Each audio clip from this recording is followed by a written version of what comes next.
How do you normally learn? Do you summarize and repeat everything you can't remember until you will never forget it anymore? This video will show you why repetition is not the best strategy for learning and remembering, and how you should change your learning behavior to get the most out of your brain performance from a scientific perspective.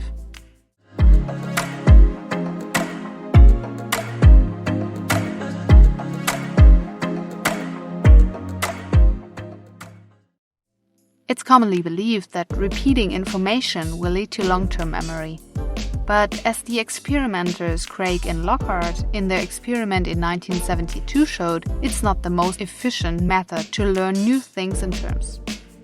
Over the past decade, models of human memory have been dominated by the concept of stores and the transfer of information among them.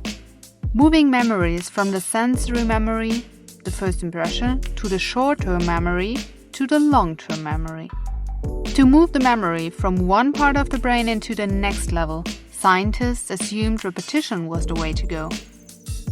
Therefore, studying techniques like cramming, where we quickly review information right before an exam, has become very popular.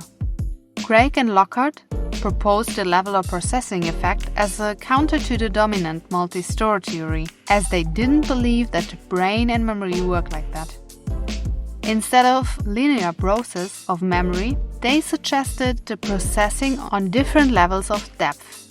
They assumed different forms of encoding, leading to different memories. Hence, instead of repeating the learning term, encoding it in a meaningful way would get the memory to a deeper level, to the long-term memory. When information is encoded semantically through associations with other information, it is easier to recall at a later date than when information is encoded structurally or phonetically by the way it appears or sounds. To prove this theory, John D. Ragland conducted an experiment in 2005 in which he wanted to test learning techniques.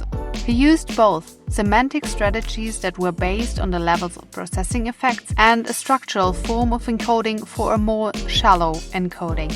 For shallow encoding, patients were asked if words appeared in upper or lower case, and for deep encoding, patients were asked if words were concrete or abstract, a semantic form of encoding. The researchers found that patients were both faster and more accurate in their recollection of words that had been encoded on a deep level. Patients didn't have to waste effort trying to come up with their own organizational strategies. This allows patients to focus on encoding the information, which improves their memory. So what can you extract from this experiment now?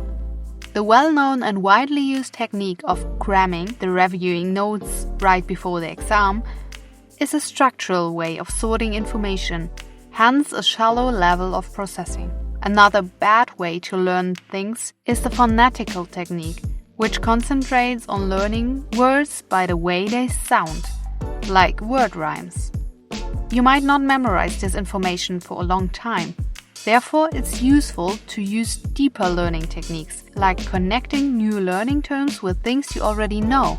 For example, creating songs or sequences that bind terms to other things. Mnemonic might be helpful for you.